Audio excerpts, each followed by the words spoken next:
Les amis, bonjour à tous, j'espère que vous allez bien et que tout se passe pour le mieux pour vous.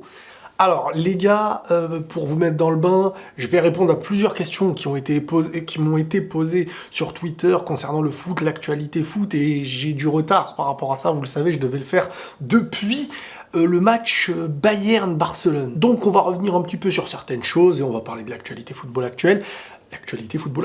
Et par-dessus tout, sachez que je vais enchaîner, parce que vous m'avez posé beaucoup de questions, une vidéo aujourd'hui, normalement une vidéo demain soir, etc. Sauf si entre-temps, il y a de l'actu, il y a des matchs intéressants à évoquer. Vous le savez. Donc, on va pas perdre de temps. Je vais directement répondre à la première question qui est « Salut Riles, ne penses-tu pas que la trêve internationale fera du mal aux joueurs du Real Madrid qui étaient sur une forme dynamique et a du mal sur les premières semaines post-trêve internationale ?» Donc ça, c'est la première question qui m'a été posée.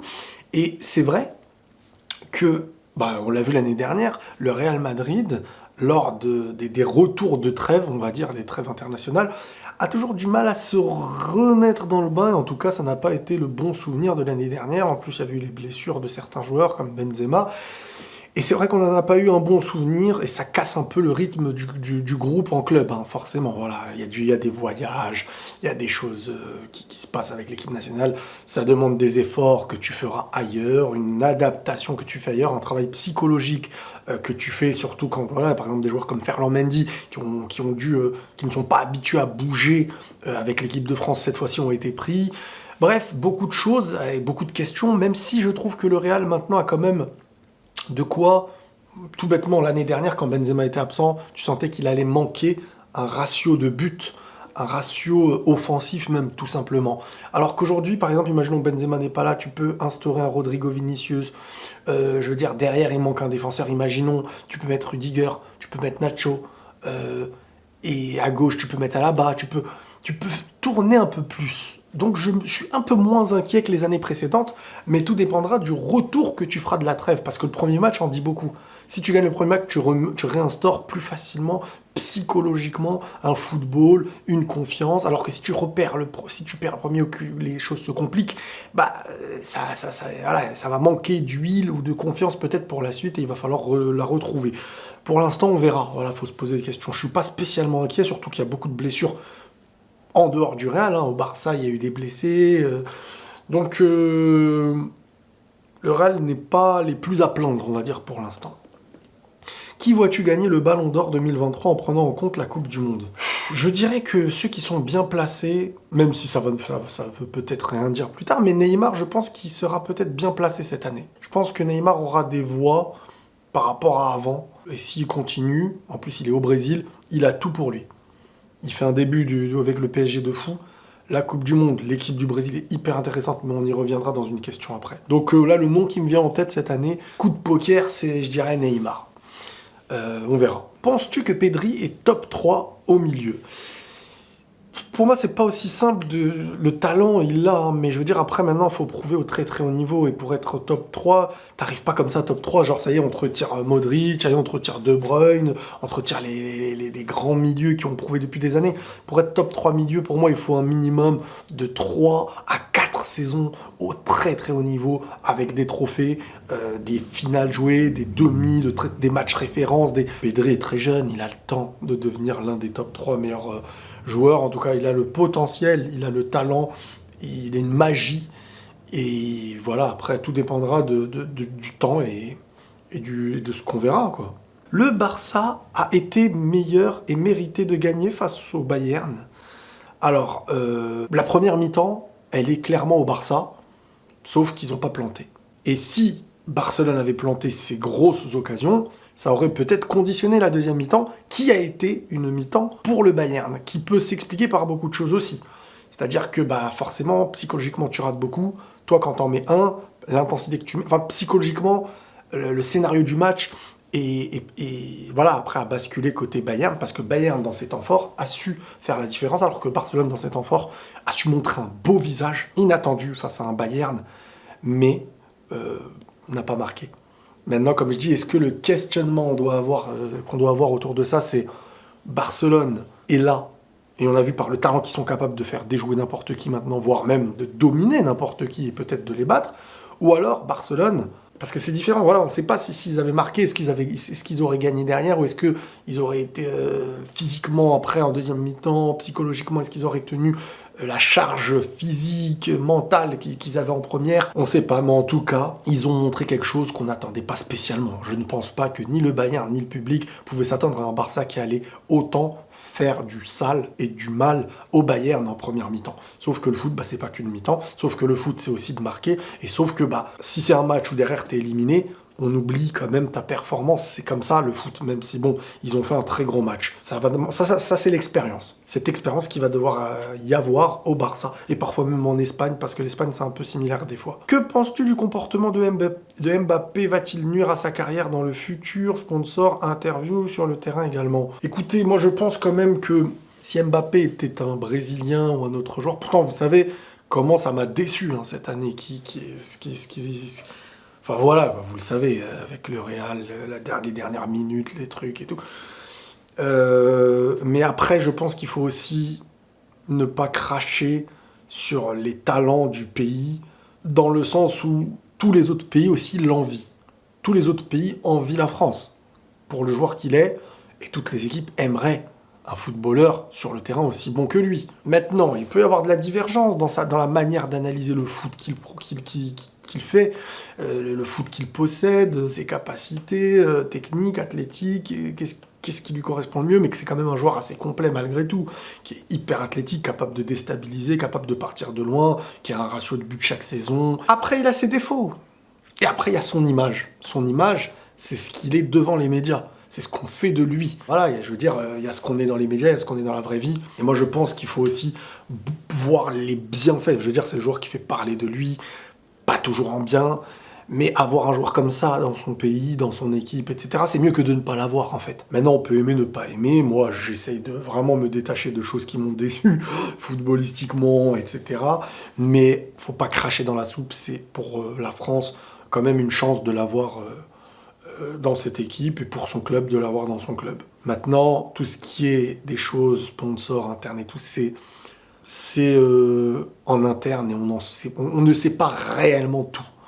Et je pense que il y a des choses où pour moi il n'a pas tort, et il y a des choses à restructurer, parce que c'est pas que Mbappé, faut comprendre que tout ce qui est cette histoire de sponsor et tout, c'est aussi tous les joueurs que ça arrangerait. À un moment donné, ton image, tu la donnes pas comme ça, et on fait ce qu'on veut de ton image. On l'associe à des choses qui peut-être ne t'arrangent pas. Je veux dire, moi, si on m'associait à de l'alcool, ça me ferait pas plaisir. Alors que peut-être lui, pour d'autres choses qui sont propres à lui.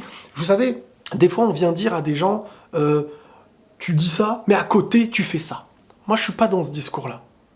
Tu fais un truc bien, je vais pas chercher ce que tu fais de mal pour décrédibiliser un truc bien. C'est-à-dire, peut-être que quelqu'un fait des bonnes actions d'un côté, on va pas dire, oui, mais de l'autre côté, non.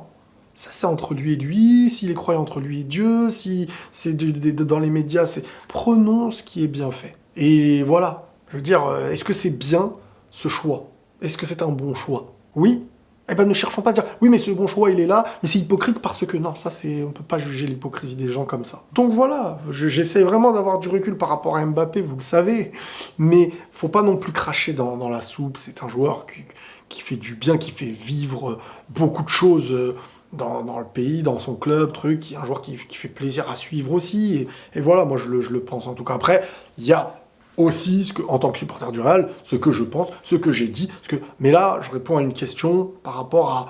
Quand on évoque le comportement, oui, il a des comportements qui peuvent parfois agacer. J'imagine même que des coéquipiers peuvent être énervés. Il a une forme d'égoïsme, parfois on la ressent, qui existe, et c'est cette volonté d'être à la tête de quelque chose, et que ça tourne autour de lui, et que parfois j'estime que ce qui doit tourner autour de toi, c'est parce que tu dois aussi le créer, et tu peux pas dire je veux éloigner ce qui est bon autour de moi, mais tu dois montrer que c'est toi qui es meilleur que ceux qui s'ils doivent te prendre de la place, ils te la prennent. S'ils doivent te prendre la vedette sur un match, eh ben ils te la prendront. Mais il a cette maturité, mais il a certaines choses qui parfois ne passent pas à nos yeux, qui ne se comprennent pas. C'est très complexe. Bref, est-ce que tu penses qu'Nkunku serait une bonne option pour le Real Madrid cet hiver? Bien sûr. Cet hiver, là, Nkunku, tu me dis ça, mais je te dis, mais bien sûr. Après, tu dis, bon, bye bye à Hazard, parce que bon, franchement, ça y est, quoi. Je n'y crois plus une seconde, surtout maintenant que Rodrigo peut jouer à un autre poste. Hazard n'a plus aucune place sur le terrain, n'a pas eu d'apport nécessaire quand il a joué. Hazard, je pense qu'il est clairement sur la fin, malheureusement. Les blessures, ceci, cela, je sais pas, mais pour moi, c'est compliqué. Le Real va vite le remplacer. Pour toi, est-ce qu'avec ce climat, l'équipe de France peut gagner la Coupe du Monde? Alors, c'est même pas une histoire de climat, parce que même avant les polémiques et tout, tu sentais que voilà, ça se jouait à rien hein, contre la Belgique, contre l'Espagne et tout. Il y a eu des coups de génie, d'individualité à la dernière Ligue des Nations.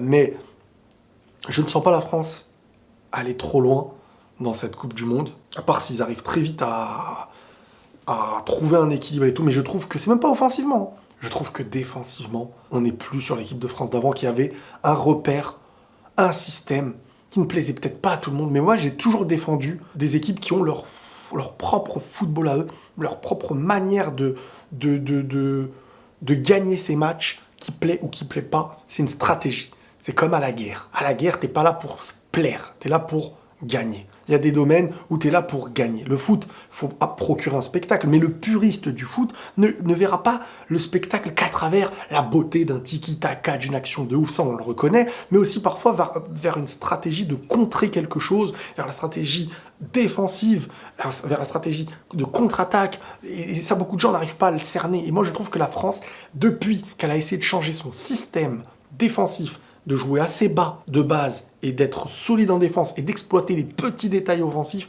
elle s'est transformée en une nouvelle équipe qui peut-être produit offensivement des meilleures choses, peut-être offensivement fait beaucoup plus peur, mais n'arrive pas à retrouver l'équilibre et la solidité qu'elle avait avant. Tes favoris pour la Coupe du Monde, j'ai deux équipes dans ma tête qui peuvent aller très très loin. En premier, c'est l'Argentine. Je pense vraiment, et c'est l'équipe que je dis depuis très longtemps, qui pour moi gagnera la Coupe du Monde. Je pense que l'Argentine peut gagner la Coupe du Monde. Et j'ai une deuxième équipe un peu coup de cœur que j'ai toujours été fan du Brésil avant. Depuis l'époque R9, Ronaldo, Ronaldinho, Rivaldo, ensuite les Adriano, les Robinho, etc. Et même 98, j'aimais beaucoup le Brésil de Leonardo, Junior Baiano, César Sampaio, les Bebeto, Tafarel, les Carlos, Cafu, les Altaïr, les trucs comme ça. Le Brésil, j'étais très fan du Brésil hein, à l'époque. Et je retrouve un petit peu, avec les joueurs du Real brésilien et tout, cette sensation du Brésil qui peut être très intéressant à suivre pour cette prochaine Coupe du Monde. Penses-tu que le Barça, après leur défaite face au Bayern, peuvent encore se rattraper et sauver leur image? Et penses-tu que le Real Madrid va faire une grosse saison? Non mais l'image du Barça, elle n'est pas salie. Hein. Sur ce match-là, pour moi, elle n'est pas salie. Il y a une déception de perdre ce match, alors qu'avant, il y avait une déception d'avoir été trop faible. Là, Barcelone, la déception, elle est de ne pas avoir gagné. Parce qu'ils pouvaient gagner. Avant, c'était pas ça la déception. C'est de voir le Barça, pour les supporters, sombrer sans savoir jusqu'où ils vont s'arrêter. Il y a une grosse différence. L'image du Barça n'a pas été salie, je trouve, contre le Bayern. C'est juste qu'il doit y avoir une frustration de ouf pour le supporter barcelonais. Mais c'est positif d'avoir cette frustration. C'est-à-dire que tu sais que tu peux gagner. Alors qu'avant, la frustration, c'était d'être faible face au Bayern. Que penses-tu du scandale de la FFF et que doivent faire les joueurs pour que ça bouge enfin? Car trop de soucis de justice concernant les joueurs membres du staff de la fédération, ça fait beaucoup. Je pense qu'en premier lieu, avant d'évoquer les joueurs, la justice doit faire son travail. Hein, après, avec des jugements, des preuves, etc. Je pense que les joueurs, pour l'instant, c'est un peu complexe pour eux, j'imagine. Mais c'est une histoire de valeur. C'est-à-dire que est-ce que tu fais passer tes valeurs en priorité et là tu ouvres ta bouche, mais tu risques à côté de perdre professionnellement des choses. Est-ce que tu te tais silencieusement, tu agis, donc ça ne va pas forcément nuire extérieurement à ton travail ni à ton image, mais en interne tu vas faire avancer les choses. Il y a plusieurs manières de se battre contre l'injustice, voire pire que l'injustice. Parfois il y a injustice et parfois il y a des délits, parfois des crimes, parfois ça va loin. Donc le scandale de la FFF actuellement, la justice doit faire son travail. La justice doit faire son travail comme elle le fait. Et les médias devraient, normalement, mais on connaît les médias, mais normalement, les médias devraient mettre en avant, je veux dire, quand quelqu'un est soupçonné d'une chose dont on ne sait même pas si c'est vrai, si c'est pas vrai, les médias s'acharnent dessus parce que ça arrange cet audimat, il y a des choses qui font vendre et tout, et qu'on a le droit de montrer en avant, on s'en fout de qui on salit ou pas. Mais par contre, là...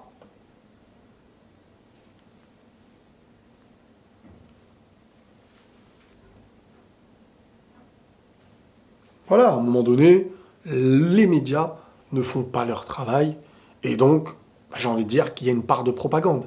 On met en avant ce qu'on veut, on ne met pas en avant ce qu'on veut. Donc il n'y a plus de justice. Donc le but de transmettre l'information n'est plus réel, et surtout, quand c'est face à des gens parfois qui meurent, des viols, des agressions sexuelles, dans des domaines où on est censé protéger nos enfants et les faire grandir sportivement, à un moment donné, il n'y a plus d'espoir.